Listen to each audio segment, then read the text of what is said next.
সুপ্রভিয়াস আসসালামু আলাইকুম। রিদা মিডিয়ার পক্ষ থেকে আপনাদের সবাইকে স্বাগতম এবং এখন একটি গুরুত্বপূর্ণ নিউজ আপনার সামনে হাজির হয়েছে, আর সেটা হচ্ছে ইউকে ইমিগ্রেশন। ইউকে ইমিগ্রেশনের আমল পরিবর্তন করেছে, অর্থাৎ বেশ কিছু আইন পরিবর্তন করা হচ্ছে। সেই পরিবর্তনের ফলে ব্রিটেনে আইন এবং ইমিগ্রেশন কন্ট্রোলে আসবে এমনটাই বলছেন বিশিষ্টজনরা। তবে এর ফলে অনেকেই ভুক্তভোগীরা হবেন, কেননা যেখানে 5 বছর আইলার থেকে 10 বছর করা হয়েছে, ঠিক তেমনি ইন্ডিপেন্ডেন্ট আনার ক্ষেত্রেও কঠোর করা হয়েছে, কেননা ইন্ডিপেন্ডেন্টদেরকেও উচ্চতর ইংলিশ ভাষা শিখতে হবে। সেই ক্ষেত্রে অনেক সমস্যায় পড়বে এবং ইমিগ্রেশন বা ইমিগ্রেন্ট যারা আসেন তারা পড়বেন বিপদে। সেই কীভাবে এর থেকে উত্তরণ করা যায় জানাচ্ছেন বিশিষ্ট আইনজীবী ব্যারিস্টার কালাম চৌধুরী।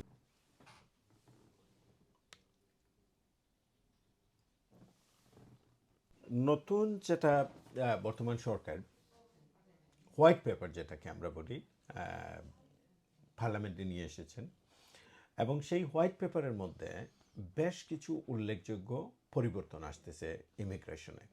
এবং সেই পরিবর্তনের মধ্যে আসলে স্বভাবতই আমি এটাকে ব্যক্তিগতভাবে বলবো রেডিক্যাল চেঞ্জ।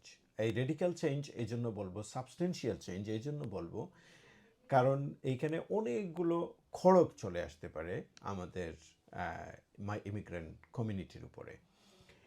ধরেন প্রথমে যদি আমরা স্টুডেন্ট রুটে যাই, স্টুডেন্ট রুটে সেখানে বলা হচ্ছে বর্তমানে 2 বছরের আপনার গ্র্যাজুয়েট ভিসার মধ্যে 2 বছরের থাকবে আপনার ওয়ার্ক পারমিশন যেটাকে আমরা বলি, সেটাকে বলা হচ্ছে কমিয়ে আনা হচ্ছে 18 মাস। তারপরে দেখেন ডিপেন্ডেন্টের বেলায় বর্তমানে যে ডিপেন্ডেন্টের আপনার যেমন study graduate under graduate program অথবা কেয়ার প্রোগ্রামে কেয়ার ভিসার মধ্যে যে ডিপেন্ডেন্টের যে রেস্ট্রিকশন আনা হয়েছিল, সেই রেস্ট্রিকশনগুলো কিন্তু আবার থাকতেছে। সেই রেস্ট্রিকশনগুলো কিন্তু তুলে ফেলা হচ্ছে না। স্কিল ওয়ার্কার ভিসায় বর্তমানে কিন্তু আপনার যে অনেক ক্ষেত্রে কিছু কিছু ক্ষেত্র রয়েছে যেখানে গ্র্যাজুয়েট বা ডিগ্রি বা এনকিউএফ লেভেল 6 অথবা অ্যাবাভ লাগে না। কিন্তু বর্তমানে যে আপনার চলে আসতেছে যে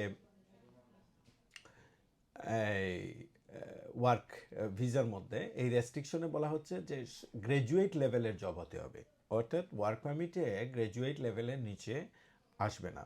বলে নেওয়া ভালো, বর্তমানে কিন্তু গ্র্যাজুয়েট অর্থাৎ ডিগ্রি পাস এটা বলার দরকার নাই।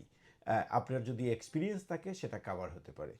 আরেকটা জিনিস বলা হচ্ছে, ধরেন বাংলাদেশ থেকে কেউ একজন ডিগ্রি কমপ্লিট করলো, সে যদি এখানে আসতে চায় তাহলে তার সেই ডিগ্রিটাকে ইউকে নেরিক দিয়ে আপনার অ্যাসেসমেন্ট করতে হবে তার কি আসলে ডিগ্রি ইকুইভ্যালেন্ট কিনা, এনকিউএফ যে লেভেলের কথা বলা হচ্ছে, অথবা যে কোনো দেশ থেকে যদি কেউ আসতে চায়, যদি তার এটা ডাউট থাকে তাহলে সেক্ষেত্রে তার ডিগ্রি টা ইউকে নেরিক রিকগনাইজ করে কিনা এটা দেখতে হবে। অর্থাৎ ডিগ্রি লেভেলের উপরে হলে হবে না। অর্থাৎ স্বভাবত আমার যেটা মনে হচ্ছে যে স্কিল বেসড মাইগ্রান্টের কথা বলা হচ্ছে, অর্থাৎ যারা একাডেমিক্যালি এবং এক্সপিরিয়েন্স অর্থাৎ প্র্যাকটিক্যালি এবং একাডেমিক্যালি যারা স্কিল থাকবে তাদেরকে এই সুযোগ দেওয়া হবে।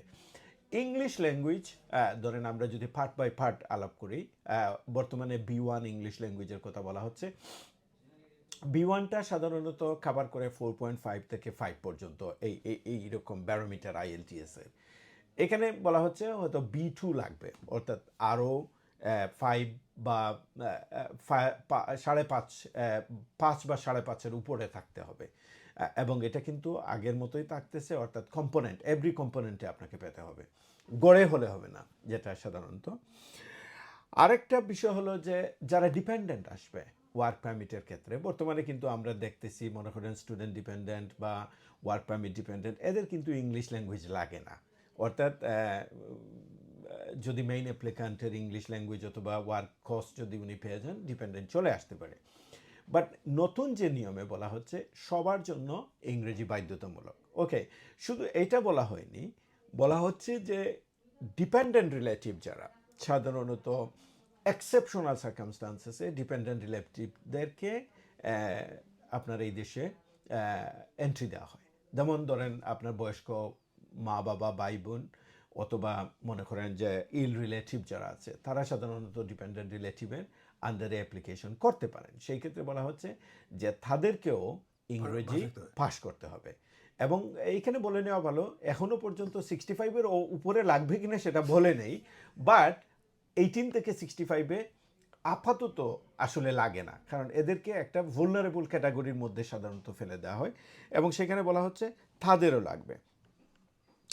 আইএলআর এর কথা বলা হচ্ছে, যেমন মনে করেন 5 বছর যারা ওয়ার্ক পারমিটে এই দেশে থাকবেন তারা সাধারণত আফটার 5 ইয়ার্স পরে ধরেন ইনডেফিনিট লিভ টু রিমেইনের জন্য অ্যাপ্লিকেশন করতে পারেন, অথবা মনে করেন স্পাউস ভিসায় যারা আছেন 2.5 বছর 5 বছর তারপরে ইনডেফিনিট লিভ টু রিমেইন, এইখানে এক্সটেনশনের কথা বলা হচ্ছে। এবং এইখানে একটা জিনিস হলো যে আসলে কারা এর আওতায় আসবেন। এখানে কিন্তু আমাদের কমিউনিটির মধ্যে অনেকগুলো ডিবেট আছে। কেউ বলতেছেন যে যারা অলরেডি চলে আসছেন এরা আসবে না, যারা অলরেডি ভবিষ্যতে যারা আসবেন তারা আসবেন। আসলে এই বিষয়টা কিন্তু এখনো ক্লিয়ার না, এখনো পরিষ্কার না যে পরিষ্কার কোন আইনে ফেলবে। এবং আরেকটা যেটা আপনি বলছেন যে এই আইন পরিবর্তনের ফলে আসলে সরকার কি চাচ্ছে? ওয়েল, এই জিনিসগুলো করার মূল উদ্দেশ্য হলো আমরা আসলে একটা জিনিস বলে যাই যে এই যে পয়েন্ট বেস সিস্টেম বলেন বা রেস্ট্রিকশন বলেন বা ব্যারিয়ার বলেন অথবা আপনার শর্ত বলেন, যে নতুন নতুন শর্ত, তার মানে নেট মাইগ্রেশনটাকে কমানো এবং নেট মাইগ্রেশনটা কি এই দেশে আসা বন্ধ করা এবং আশা বন্ধ করা, এবং যারা আসবে তারা যাতে স্কিল মাইগ্রেন্ট যারা এই দেশের ইকোনমিতে কন্ট্রিবিউশন করতে পারে এবং তাদেরকে বাচ্চা নিয়ে আসতে হবে। অর্থাৎ ট্যালেন্ট মানুষ যারা এডুকেটেড থাকবে, এক্সপিরিয়েন্স থাকবে, ইভেন স্পাউস ভিসার ক্ষেত্রেও আপনার ইংরেজি দিয়ে দিচ্ছে।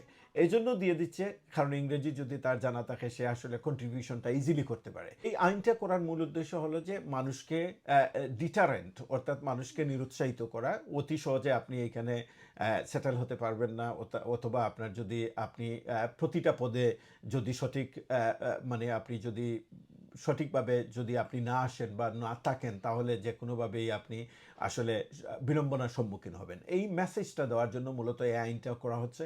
এবং এই আইনের ফলে একদিকে আমার মনে হয় যে ভুয়া যারা রয়েছে তারা যারা আসলে ভিসা ব্যবহার করে এই দেশে আসেন তারা নিরুৎসাহিত হবেন। আবার পক্ষান্তরে যারা সঠিকভাবে আসতে চাইবেন বা চাচ্ছেন তারাও কিন্তু অনেক ক্ষেত্রে বিড়ম্বনার মধ্যে পড়তে পারেন।